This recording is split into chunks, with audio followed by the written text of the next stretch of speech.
નમસ્કાર વિદ્યાર્થી મિત્રો, આપણે અગાઉના વિડિયોમાં યુનિટ 2 રીડ 1 2 3 એ પૂરા કર્યા.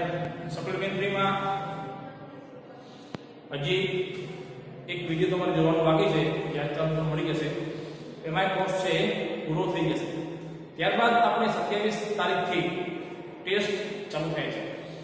એમાં આપણે જે અગાઉની ટેસ્ટ જે પૂછાણી એ પેપરને આપણે ધ્યાનમાં રાખી અને એને રિવિઝન કરીએ.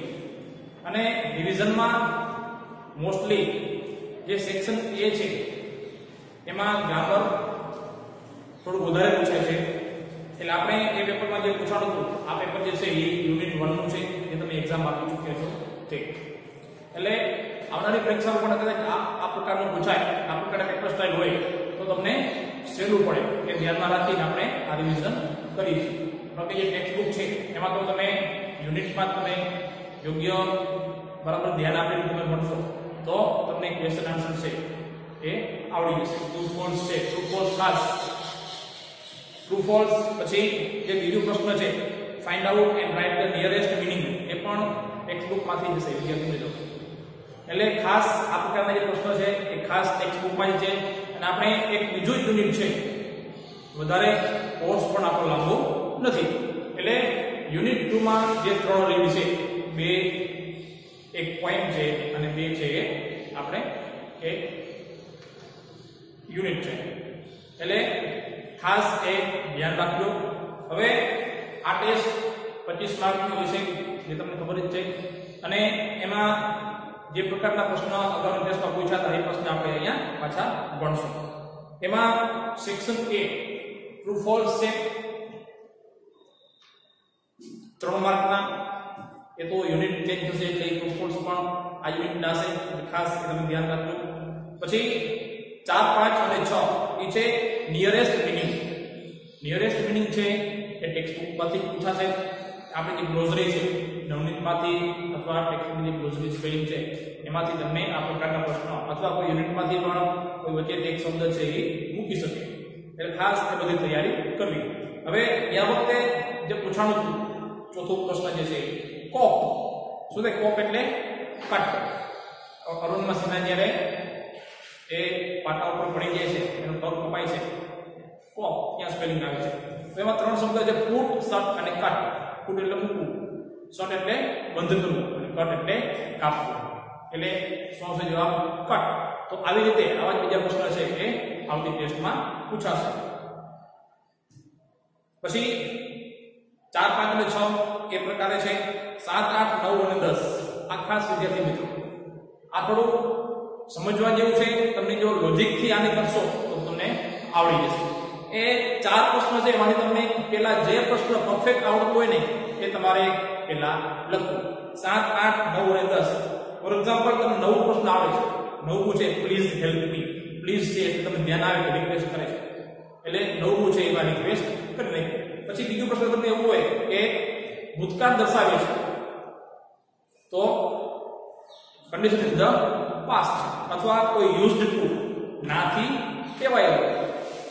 જેમ 10મો પ્રશ્ન છે my father use to visit the temple, તો કે શું છે? Habitual past. તમને આ પ્રકારના 2 થી 3 વાક્ય તમને આવડશે એટલે ચોથું વાક્ય આપોઆપ તમને એ લખી શકશો. કારણ કે 4 ઓપ્શન છે અને 4 પ્રશ્ન છે, એટલે આ તમને સરળ રહેશે. પણ થોડું લોજિકથી એ વિચારવું. કાઉન્સમાં આપેલા શબ્દ છે requesting, expressing suggestion, habitual past, expressing condition. પહેલા તો એ 4 ને નિરાતે વાંચી લેવા. પછી એનું અનુવાદ, ગુજરાતી અનુવાદ શું થાય એ મનમાં થોડું રાખવું. અને ત્યારબાદ આ 4 જે વાક્ય છે એને વાંચવું. તમને જે પરફેક્ટ લાગે કે આનો આ જ જવાબ આવે છે તો એ તમારે ટીક કરવું. પછી બીજા પ્રશ્નો છે એ કરવા. 7 8 9 અને 10 4 માર્કના. ત્યારબાદ હવે આપણે જ્યાં આ જે ટેસ્ટ છે એ તો ગયા વખત લીધે, આવતા વખતે આ પ્રકારે પૂછાય તો આપણને આ બરાબર ઉપયોગી થશે. પછી 11 12 13 એ જે 3 પ્રશ્ન છે એમાં પણ લોજિકથી તમે વિચારશો તો આવડી જશે. The wolves made another attempt to snatch my chain. Wolves એની નીચે અંડરલાઈન છે. હવે અંડરલાઈન શબ્દ જવાબમાં આવે એવી રીતે પ્રશ્નાર્થ વાક્ય બનાવવાનું છે. लगभग તમને બધાને આ પ્રકારના વાક્ય છે આવડી ગયા છે અમુક નથી આવડ્યા કે ખાસ આમાં ધ્યાન રાખે અને જેને આવડી ગયા છે એ પણ આમાં ધ્યાન રાખે ધ વોલ એટલે કે વોલ એટલે આમ ભરું થાય પણ અહીંયા રોમનમાં સીના છે કે જે 4-5 વ્યક્તિ ટ્રેનમાં એને જે મળે છે એનું સોનાનું ચેન જૂટવી લે છે એને ધક્કો મારે છે એના માટે એ વોલ એવો શબ્દ પ્રયોગ કરે છે એટલે ધ વોલ્સ જવાબમાં આવે એવી રીતે પ્રશ્નાર્થ બનાવવાનું છે ધ વોલ્સ એ શું છે તો કે કર્તા છે કર્તાને જવાબમાં લાવવું હોય તો who થી પ્રશ્ન પૂછાય શેનાથી પૂછાય તો કે who થી તો તમને ખબર જ હોય કે who થી પ્રશ્ન પૂછવાનો છે તો તમે ડાયરેક્ટ એ ઓપ્શન છે ક્લિક કરીને જવાબ લખી શકો પણ તમને આવતું ન આવે તો તમે 4 ઓપ્શન પહેલા વાંચી લો what mean another attempt to snatch your chain તમારી ચેન જૂટવા માટે શું બીજો પ્રયત્ન કર્યો શું what એટલે જવાબમાં ના આવી શકે કારણ કે what થી કરતાનો જવાબ ના આવે why did the wolves make another attempt શા માટે તે wolves છે એને બીજો પ્રયત્ન કર્યો જો why થી પ્રશ્ન પૂછાતો હોય તો because થી જવાબ મળતો હોય તો જ why થી પ્રશ્ન પૂછાય ત્રીજો પ્રશ્ન છે who made another attempt to snatch your chain who થી પ્રશ્ન પૂછવાનો આ જે સી છે એ સાચું છે when ક્યારે ઉપયોગ થાય when નો જ્યારે સમયની માહિતી મંગાવી હોય ત્યારે when નો ઉપયોગ થાય ત્યારબાદ 12 પ્રશ્ન છે મિત્રો village Jitodia is just 6 km away from my school just 6 km away from my school મારી સ્કૂલ થી માત્ર 6 કિલોમીટર દૂર આ શું બતાવે છે તો કે અંતર શું બતાવે છે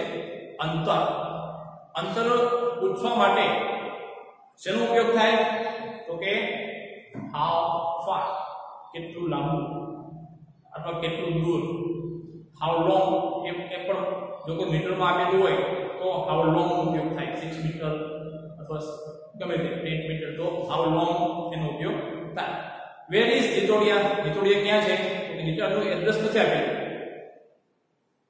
what is village Jitodia એ પણ નહીં આવે ઓપ્શન સી જે છે how far is village Jitodia from your school તમારી સ્કૂલ થી Jitodia village છે કેટલું દૂર છે એ જવાબમાં આવશે how far સી ત્યારબાદ 13નો પ્રશ્ન છે the mother leopard dipped down to the cubs to protect them to protect એટલે કે રક્ષણ આપવું જે મધર લેપર્ડ છે તે ત્યાં એના બચ્ચાને રક્ષણ આપવા માટે શેના માટે તો કે બચ્ચાને રક્ષણ આપવા માટે હવે આપણે એના ઓપ્શન જોઈએ when એટલે કે અહીં સમય નથી પૂછતા એ નહીં આવે બીજું છે એ પણ when થી છે હવે સી છે કે why do મિત્રો do નો ઉપયોગ ક્યારે થાય સાદો વર્તમાન કાળ હોય તો અહીંયા કયો કાર્ડ છે મધર લેપર્ડ લીપ્ડ ડાઉન ક્રિયાપદનું વીતું છે એટલે કે ભૂતકાળ છે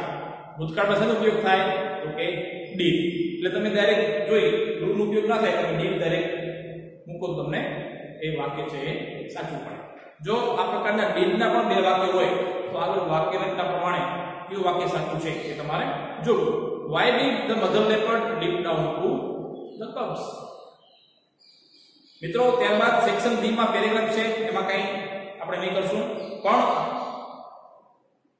સેક્શન બી માં ક્વેશ્ચન નંબર 24 અને 25 બે ખાલી જગ્યા પૂછે છે મિત્રો તો એ ખાલી જગ્યામાં 3 તમને શબ્દ આપેલા હોય છે આમાં ઘણા મિત્રોને ભૂલ થઈ છે જે તમને યુનિટના કોઈ એક પેરેગ્રાફમાંથી એક સેન્ટેન્સ મૂકી દે અને એ સેન્ટેન્સમાંથી ગમે તે બે શબ્દો એને ખાલી જગ્યા બનાવે અને કૌંસમાં 3 શબ્દો મૂકે જેમ આજે 24-25 છે એમાં કૌંસમાં છે હેલ્પફુલ ગાઈડ અને એક્સપેડિશન તો એનું શું છે પેરેગ્રાફ ઇન માય ફાઇનલ ખાલી જગ્યા to Sagarmatha head of the sea Nima Kancha was my mountain ખાલી જગ્યા he was a nice man તમને યાદ હોય તો યુનિટનું સેન્ટેન્સ છે ઇન માય ફાઇનલ મારા અંતના શું અંતનું તો કે એક્સપેડિશન એટલે કે પર્વતારોહણ પેલી ખાલી શું આવશે તો કે એક્સપેડિશન ગાઈડ એટલે એ ગાઈડ જે માહિતી આપતા હોય તે હેલ્પફુલ એટલે કે ઉપયોગી તો 24 ની ખાલી જગ્યા છે એમાં આવશે એક્સપેડિશન અને 25 માં છે એમાં માઉન્ટેન ગાઈડ એ મારા પર્વતના માઉન્ટેન ગાઈડ હતા. એટલે મિત્રો આપણે આ પ્રકારનું જો પ્રશ્ન પત્ર પૂછાય એપ્રોક્શન આવૃત્તિ હોય તો આપણને આ ટેસ્ટમાં આ રચના આ જે રચનાઓ છે આ જે પેપર સ્ટાઇલ છે એ ખૂબ ઉપયોગી થશે. એટલે બધાએ ખાસ ટેસ્ટની તૈયારી કરજો અને બધાને ઓલ ધ બેસ્ટ.